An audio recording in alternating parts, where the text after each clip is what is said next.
Tenim aquí uns micros, si hi ha alguna persona que vulgui fer alguna pregunta. Allí hi ha una... Allà. Allà.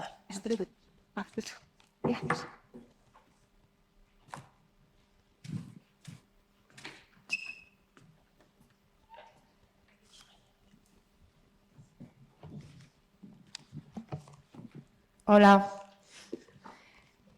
Antes de todo, muchas gracias a los cuatro. Y yo quería preguntar, habéis hablado mucho de educación sexual y que es muy necesaria y tal, pero me cuesta imaginar que una educación sexual sea realmente efectiva sin juntarla con una abolición del género o una abolición de las relaciones de poder entre hombres y mujeres, porque tú puedes educar muy bien en el respeto y en el autoconocimiento y todo esto, pero si tú no educas a los chicos y las chicas para que se perciban entre ellos como iguales o sea, no puedes conseguir que tengan empatía por el otro sexo si no lo ven como un igual. Y por eso creo que a mí me ha faltado este punto de la coeducación, bueno, que creo que es muy necesaria, porque sin esto todo lo demás para mí no tiene sentido.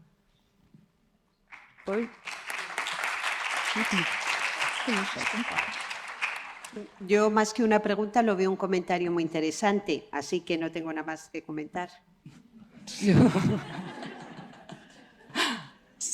Ay, perdón. No, perdón, primero. Dale.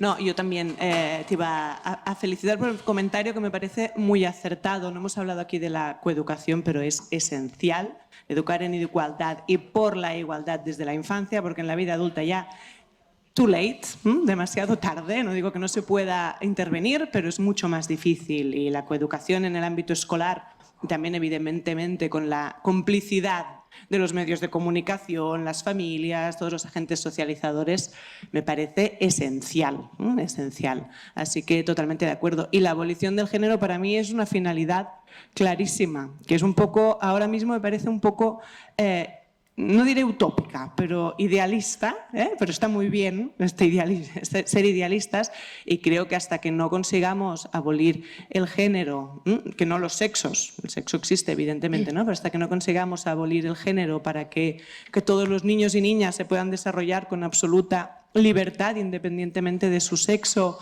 puedan desarrollar al máximo sus potencialidades y se perciban, como dices tú, iguales a pesar de su sexo, ¿no?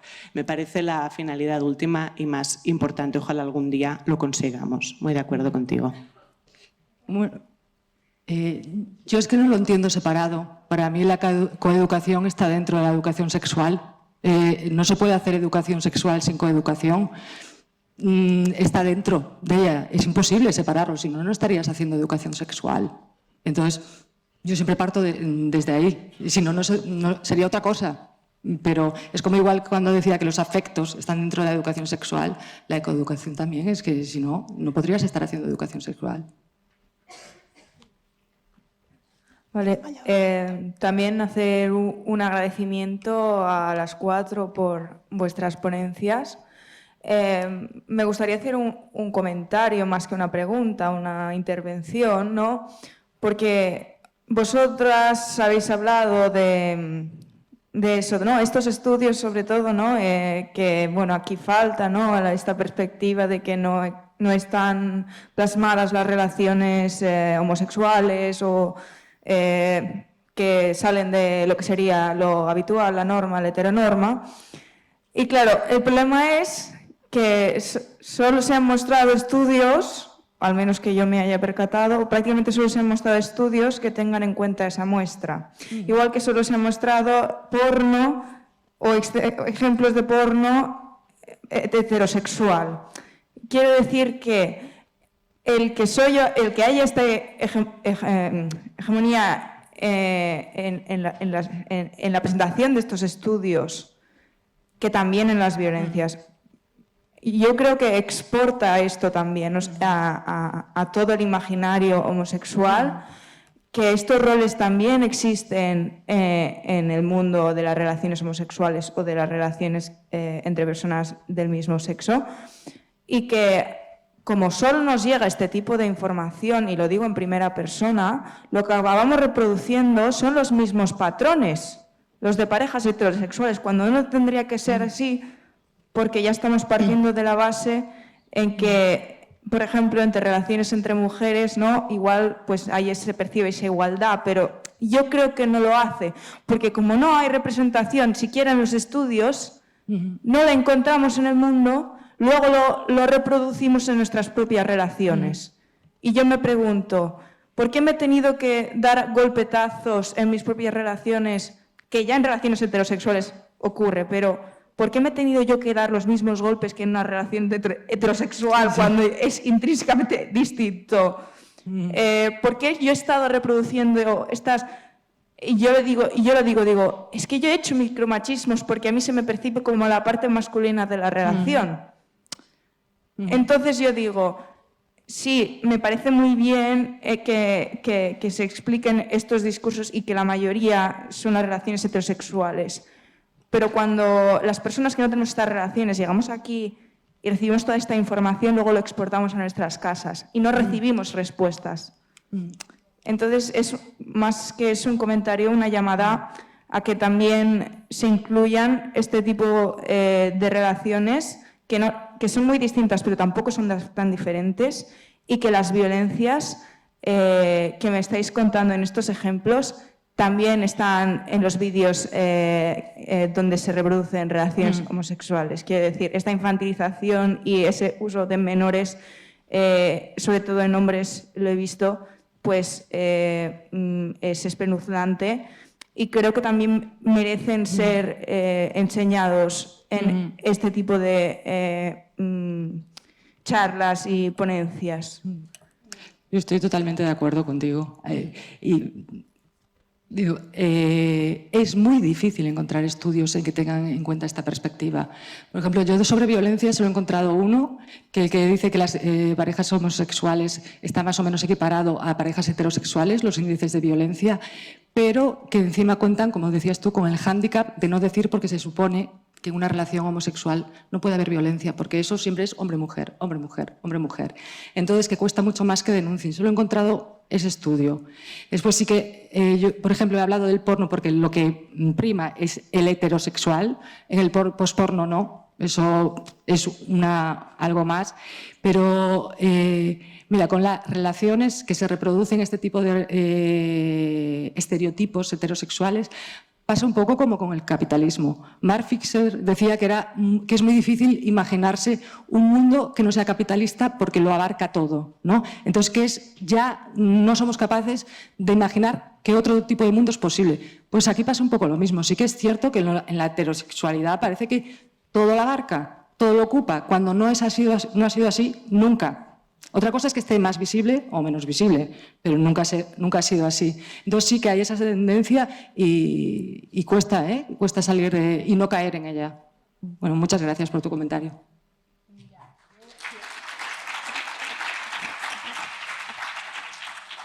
Si hay tiempo, que es que ya veo que la gente se va y yo lo comprendo por lo de que somos animales con autoconciencia, pero la parte animal pues tienen hambre y que es normal. Bueno, quiero decir que me extendería mucho, pero voy a tratar de ir al grano. Mira, se habla mucho y con razón de que la heterosexualidad es el paradigma sexual dominante, porque en cifras la mayor parte de las personas son heterosexuales en el mundo. Incluso hay muchos países en que la homosexualidad está penada, aunque son países en que paradójicamente sí que los hombres entre sí tienen mucha libertad, y me refiero a algunos países del Magreb, por ejemplo, que es que lo requete conocemos. Pero atención, hay estudios muy, muy interesantes sobre cómo en los últimos 30, 40 años, desde lo que se llama la revolución sexual patriarcal de los años 60, sobre cómo la cultura gay, o si queréis digo la cultura gay hegemónica para no faltar a nadie, está teniendo una influencia impactante sobre la cultura heterosexual. yo, bueno, que me muevo mucho en el mundo de mujeres lesbianas y gays, pues es que todo lo que ellos van haciendo, por ejemplo, ellos empezaron con las citas para follar, y esto hace, 25, 30 años, y me decían, ya verás cómo se irá llegando al mundo heterosexual. Y todo lo que la cultura gay en sexualidad, no solo en sexualidad, en moda, pues está teniendo, también es importante estudiarlo, lo digo porque no es lo habitual, y muchísima influencia. Y recomiendo la obra de Sheila Jeffreys, La herejía lesbiana, en que ella explica cómo el mundo gay comenzó a leccionar a las lesbianas en los años 80 y, bueno, cuenta cosas muy interesantes y poco conocidas sobre la sexualidad de lesbianas y gays y cómo las lesbianas fueron, digamos, aleccionadas por los gays en lo que tenían que hacer, que tenían que empezar a ver pornografía porque tenían poca vida sexual, que tenían que tener más relaciones sexuales, que tenían que desarrollar roles, que bla, bla, bla. Muy interesante, La herejía lesbiana.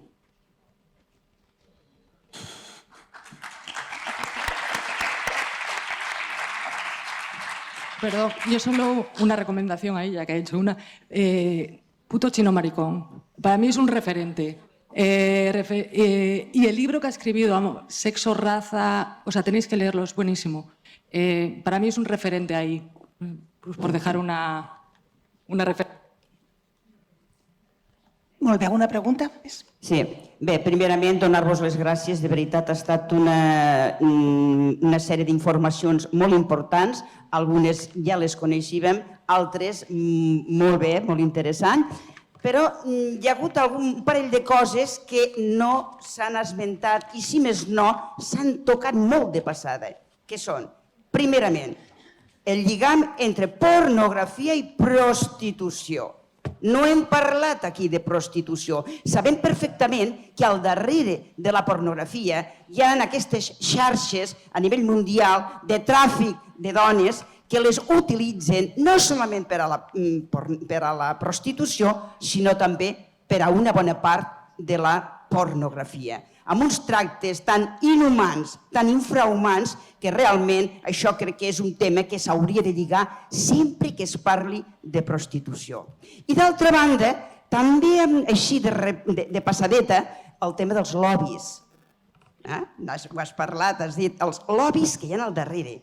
Pensem que pornografia, prostitució, tràfic d'armament i el tema de les drogues són tres de les fonts més importants que el neocapitalisme té per a fer diners, per a fer grans beneficis. Crec que tant una cosa com l'altra l'hauríem d'apretar més a l'hora d'explicar-ho, a l'hora d'anar més enllà d'explicar els fets de com es produeix o com els nostres nois i noies arriben a la pornografia. Crec que és molt important que hi hagi polítiques, que hi hagi voluntat política per part dels governs, per part dels ens a nivell mundial, que facin un calendari amb un pressupost perquè se treballi per acabar amb totes aquestes xarxes i per acabar, evidentment, amb el poder dels lobbies. Suposo que això és anar molt més enllà, és parlar molt més d'una nova societat, d'un nou món, que crec que tant vosaltres com majoritàriament la gent que estem aquí ens agradaria. És posar-ho damunt de la taula. Gràcies.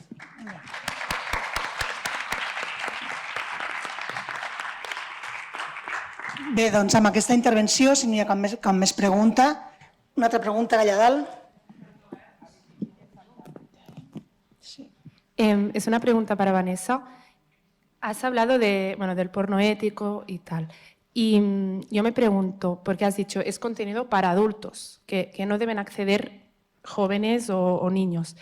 Pero claro, yo me encuentro que el primer contacto sexual ya con otra pareja o con tú misma es en la adolescencia, la mayoría de veces. ¿Y por qué pues, un porno que es ético y que además transmite unos valores que están bien, pues ¿por qué no puede ser accesible para adolescentes, por ejemplo?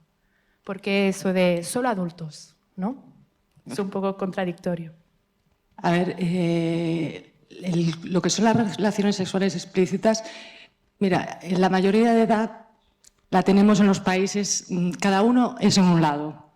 Y ante eso no puedes escapar. Las relaciones sexuales explícitas están puestas para la mayoría de edad.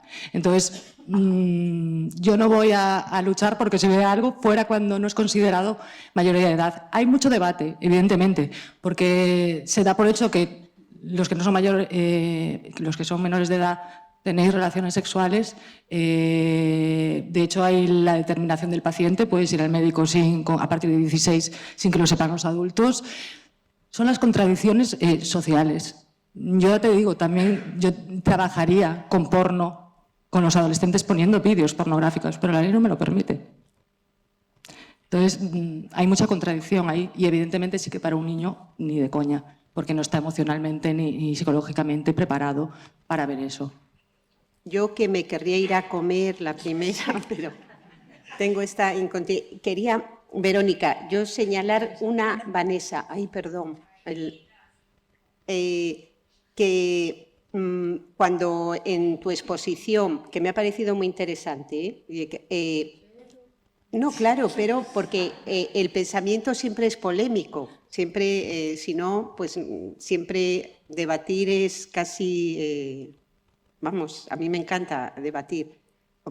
Que cuando al principio has dicho, es que es en relación con tu intervención, has dicho que en la educación sexual la primera cosa importante es que una persona deje su postura moral fuera de...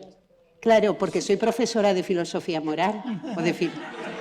Y entonces mi pregunta es, ¿cómo es posible que en una educación que la misma exposición que mantiene que en la educación sexual hay que dejar fuera la posición moral de cada uno, luego se hable de porno ético?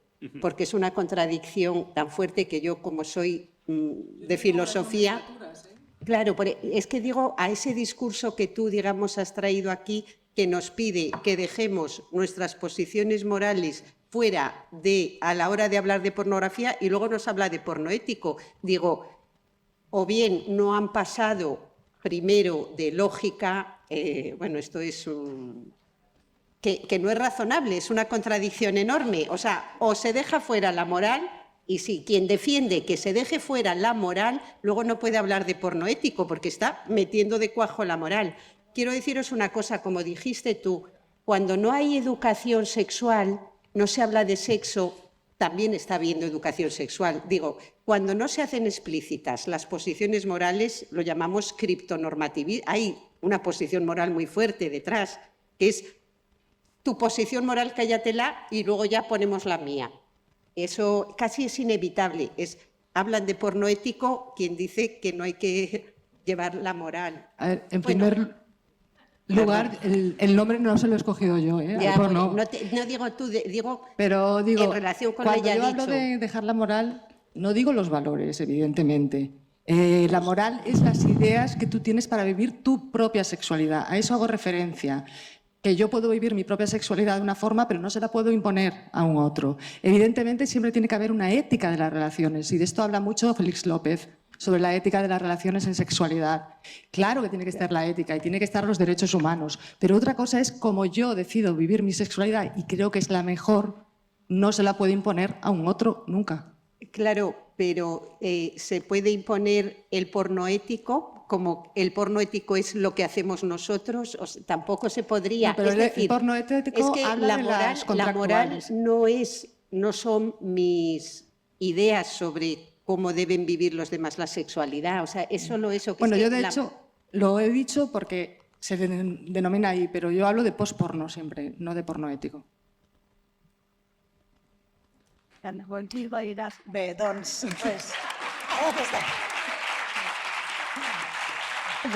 amb aquesta intervenció donem per acabada la jornada d'avui. Moltes gràcies a tots, moltes gràcies als ponents per haver vingut i res, ens trobem l'any que ve al proper memorial. Gràcies. Gràcies.